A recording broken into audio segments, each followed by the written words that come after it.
So I read Wooden, A Lifetime of Observations and Reflections on and Off the Court. So the book starts off with him growing up. So he grew up in an American family, and he grew up on a farm. And he talks about how growing up, his dad and his mom was his role models, and he talks about them being essentially his teacher in life and what became his philosophy of coaching and just in life in general. And he talks about one of his dad's philosophies that um, shaped his, and he or shaped and became his. So he talks about his dad's two sets of threes: never lie, never cheat, and never steal is his first one. And then the second one of the threes is don't whine, don't complain, and don't make excuses. So I really like this one because growing up, he talks about after he got out of college, he got his degree, and he got actually an offer to play professionally, and they offered him a lot of money at the time. It was like $5,000, which doesn't seem a lot, but he was like, it was a lot then. And he declined the offer because he went to his coach and asked, like, his coach, like, I got this offer, but is this really what I want to do? And what he really wanted to do was to coach. So he decided not to go that route, and he decided to go to coaching. So now he decided to do his coaching route. So he got two job offers, and he got a job offer from Minnesota, and then he got a job offer from UCLA. And originally he was going to go with Minnesota because Minnesota had the location. I think it was close to his family, and just he liked the area it was in. He just liked so much about Minnesota. But the problem was their head coach, he was taking his job, and the head coach there was going to actually work under him. So he wanted to make sure the head coach, so this kind of tells you the type of guy he was. He wanted to make sure the head coach was in a position he wanted to be, he was okay with it, and that everything on his end would be okay and he'd be fine with it. So it doesn't, create that bad chemistry. And Minnesota was like, okay, we'll work on that and we'll call you with the offer. And so at the time he was supposed to get the call from Minnesota, there was actually a blizzard, and the blizzard cut off the phone lines, so he would have never got that call. And on that same day, he called and talked with UCLA, and they offered him his job. And then he thought, Minnesota didn't, decided not to take him, and so he accepted the job from UCLA. And then right after he took the job from UCLA and got off the phone with them, Minnesota called, told him the situation with the blizzards, the phone line got cut off. And with that, he wanted that job, but he told them no because he already accepted the other job. And that goes with his two sets of threes, which is don't whine, don't complain, and don't make excuses.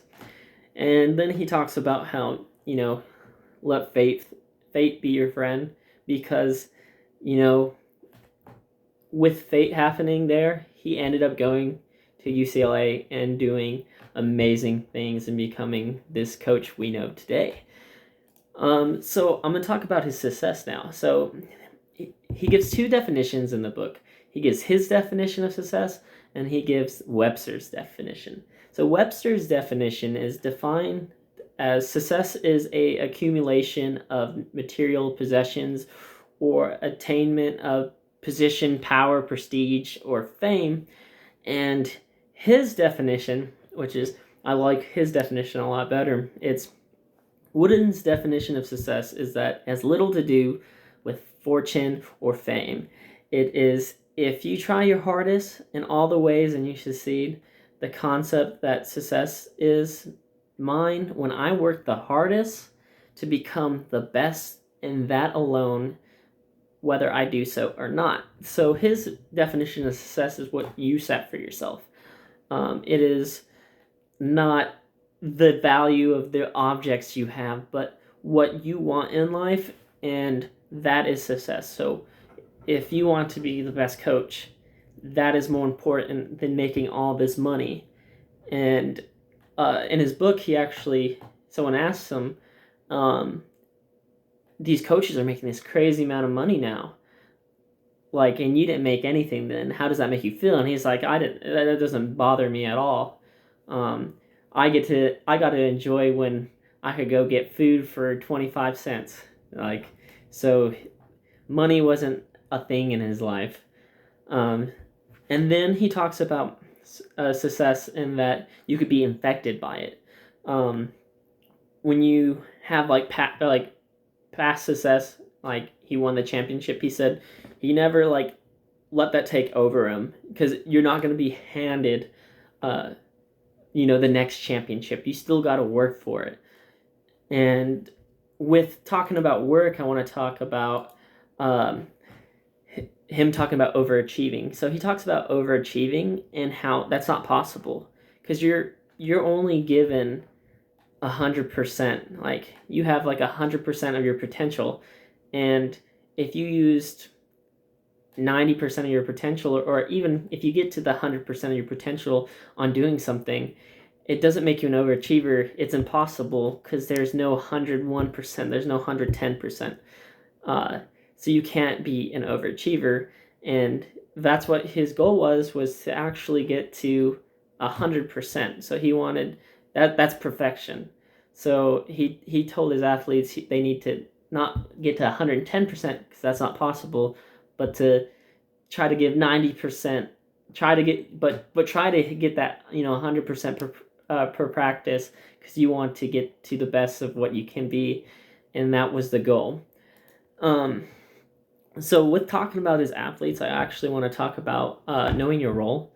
So one of his players, Swedenadder, he says in the book that he understood his role, and his role was not to actually play on the court as much as he would have liked, but his role was to pretty much practice against Bill Walton, one of the up and coming. So like during that time, he told Swedenadder that he wasn't going to get that much playing time. He got this new great player coming up, but if he played with him, he's going to be able to go play professionally.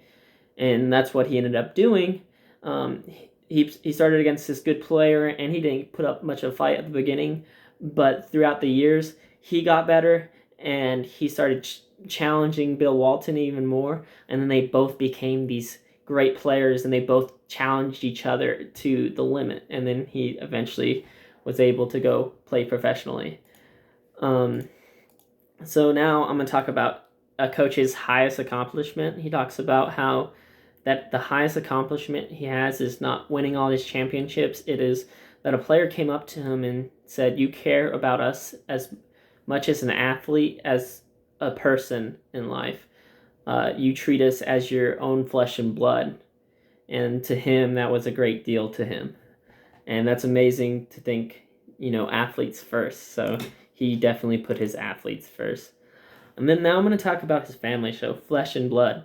So he talks about how you should always remember not to get caught up in your profession, in your profession's responsibilities, that family is important and it should come first. One of the stories he tells is his great-granddaughter asks him, "How much longer are you going to live?" And he's like, why are you asking me this question? That's a weird question. And she said that he wanted him to teach her to drive in 6 years.